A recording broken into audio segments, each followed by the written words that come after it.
नमस्ते, मैं डॉक्टर स्वाति तोतला आपका इस आयुर्वेद सेशन में सहर्ष स्वागत करती हूँ। मैंने महाराष्ट्र से एमडी आयुर्वेद पास किया है और मैं यहीं हैदराबाद में दीर्घायु Ayurvedic clinic and panchakarma centre में काम करती हूँ। मेरा खुद का ही क्लिनिक है वहाँ पे।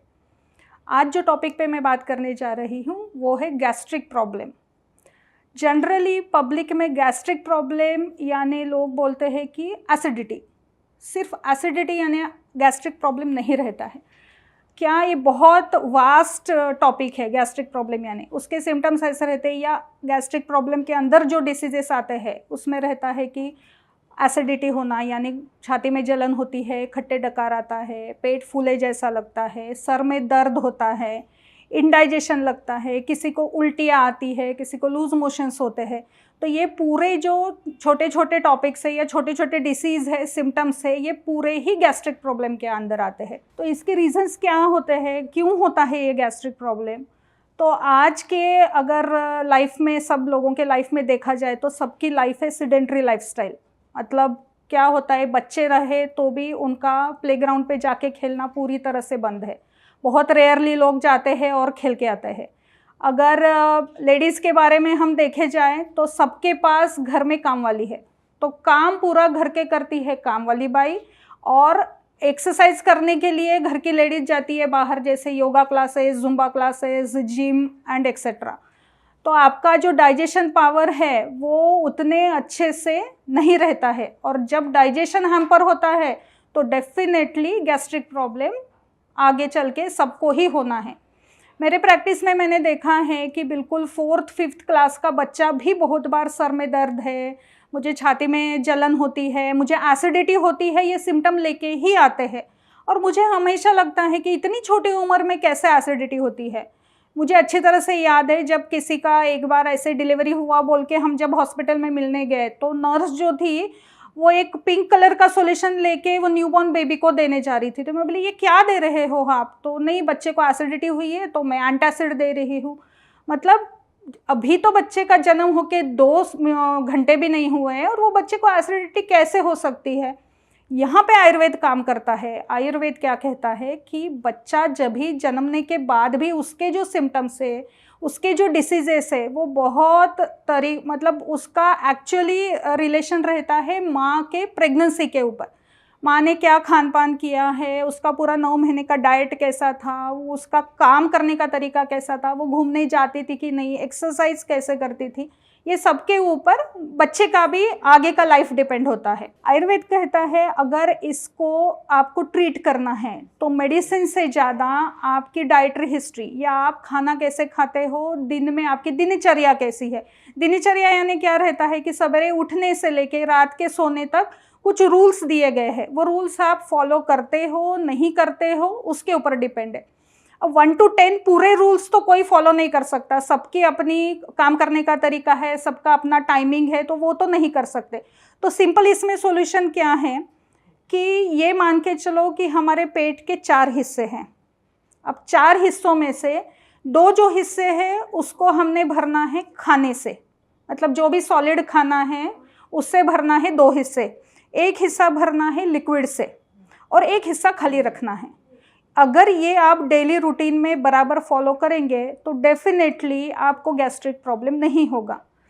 होता क्यों है गैस्ट्रिक प्रॉब्लम, तो आपने पहला खाना पचा ही नहीं है, उसके ऊपर खाना खा लिया, या बहुत ज़्यादा स्पाइसी फूड खा लिए, फर्मेंटेड फूड खा लिए, रोज़ के ज़िंदगी में आपने दही खा लिया।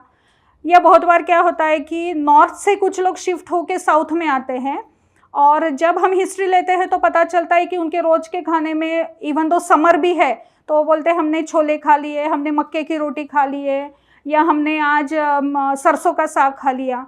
तो ये नहीं चलता है, हम तो पिछले 15 साल से खाए जा रहे हैं, अभी क्यों तकलीफ हो रही है।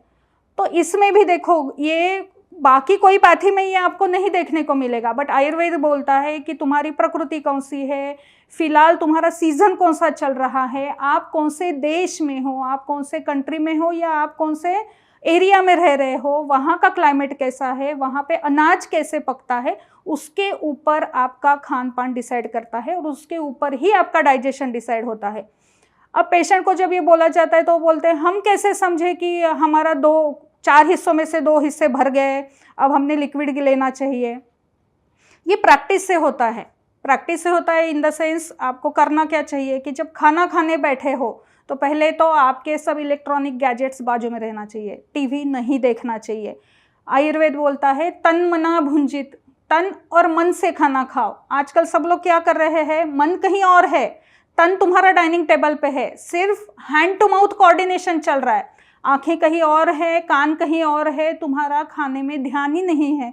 जब खाने में ध्यान नहीं है तो आप समझोगे कैसे कि आपके 2 हिस्से भर गए या 3 हिस्से भर गए। खाना खाते हुए आपको पानी पीना चाहिए। क्यों पीना चाहिए? एक एग्जांपल देती हूँ। समझो हमको चटनी पीसनी है, लेडीज़ को सबको बहुत जल्दी समझ में आ जाएगा। एक चटनी पीसनी है, उसमें हमने कुछ फुटाना डाल दिया और खोबरा डाल दिया और सब कुछ डाल दिया और उसको ग्राइंड करना चालू किया। बारीक पेस्ट होती है क्या उसकी? नहीं होती। कब होती है? जब हम उसमें थोड़ा सा पानी ऐड करते। एक साथ पानी ऐड करें तो क्या होता है, लिक्विड अलग होता है, सॉलिड अलग होता है। तो क्या करना चाहिए, पहले थोड़ा सॉलिड्स को थोड़ा बारीक कर लो, फिर उसमें थोड़ा पानी डालो, फिर थोड़ा पीस लो, लास्ट में और थोड़ा पानी डाल को उसको बारीक कर दो, तो एकदम स्मूथ पेस्ट बनती है। सेम चीज़ हमारे पेट में होती है। मतलब करना क्या है, खाना खाते खाते बीच में सिप बाय सिप वाटर लेना चाहिए, ऐसा नहीं कि एक साथ पानी ले लिए।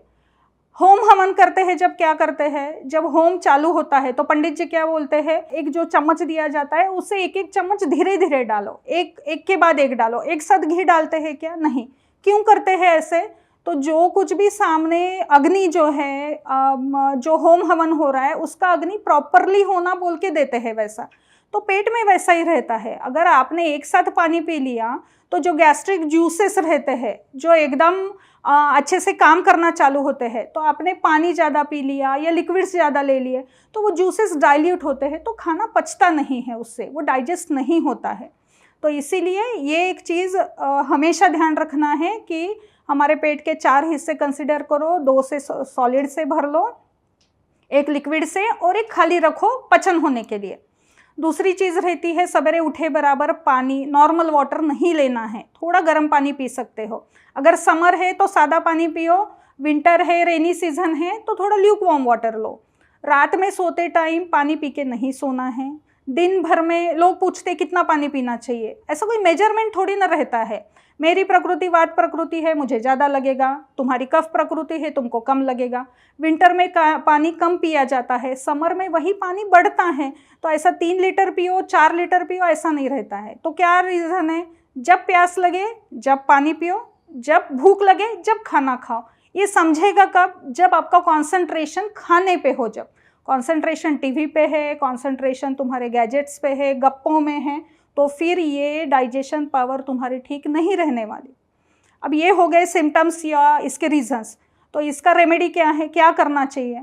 अब बहुत सारे एंटासिड्स बाजार में है। मैंने ऐसे भी पेशेंट्स देखे हैं जो सालों से एंटासिड खा रहे हैं, स्टिल उनको तकलीफ है।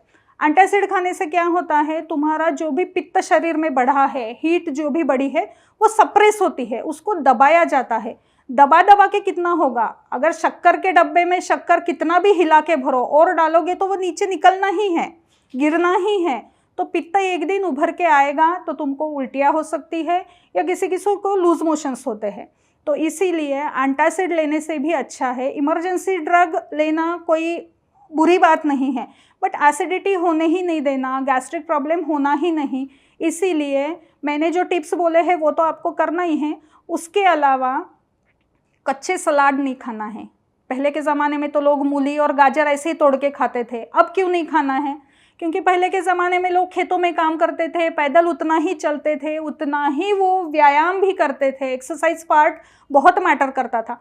आजकल वो सब कम हो गया, जिम खुल गए, योगा क्लासेस, वो भी पावर योगा हो गया, तो ये नहीं होता है। इसीलिए कुछ भी रॉ फूड नहीं खाना है, जो भी है सॉफ्ट और कुक्ड फूड खाओ। घी को उतना ही इम्पोर्टेंस दो, गर्म पानी पिया करो, पुदीना है, जीरा है, जो स्पाइसेस है वो खाओ। जनरली मैं एक टिप सब पेशेंट्स को हमेशा देती हूँ, एक हैबिट कर लो कि 7 दिन के 7 स्पाइसेस डिसाइड करो। जैसे आज मैंने 1 लीटर बॉटल में एक क्लोव डाल दिया, लवंग डाल दिया, नेक्स्ट डे मैंने उसमें ही इलायची डाल दिया, उसके 3rd डे मैंने तेज पत्ता डाला है, 4th डे मैंने सूंठी डाला है। तो ऐसे 7 दिन के 7 स्पाइसेस करो और उसका ही पानी पीना चालू करो। दूसरा सबसे इम्पॉर्टेंट है, रोज़ कुछ न कुछ एक्सरसाइज करना ज़रूरी है। प्राणायाम मैं नहीं बोलूँगी आप भस्त्रिका करो, कपालभाति बोलो, उसके लिए 1 to 1 ट्रेनिंग रहना बहुत ज़रूरी है।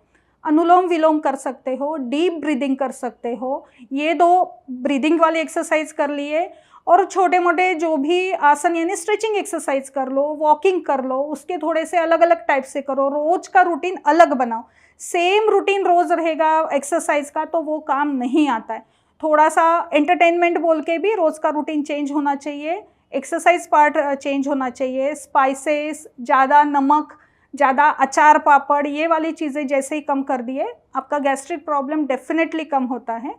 और ऐसे टाइम पे थोड़ा सा, जैसे लोग बोलते हैं कि सवेरे उठते ही पानी में नींबू और शहद डाल के पियो, गर्म पानी में कभी भी शहद नहीं डालना है। गर्म पानी में थोड़ा नींबू डाल के पी रहे हो ठीक है, अदरवाइज सवेरे उठे बराबर 1 कप गर्म पानी, उसमें आधा चम्मच घी, वैसा रूटीन चालू करो। गैस्ट्रिक प्रॉब्लम भी नहीं होता है, कॉन्स्टिपेशन भी नहीं होता है, और अपने इंटेस्टाइन में लुब्रिकेशन भी होता है। अगर पेट ठीक तो पूरी बॉडी ठीक। Thank you.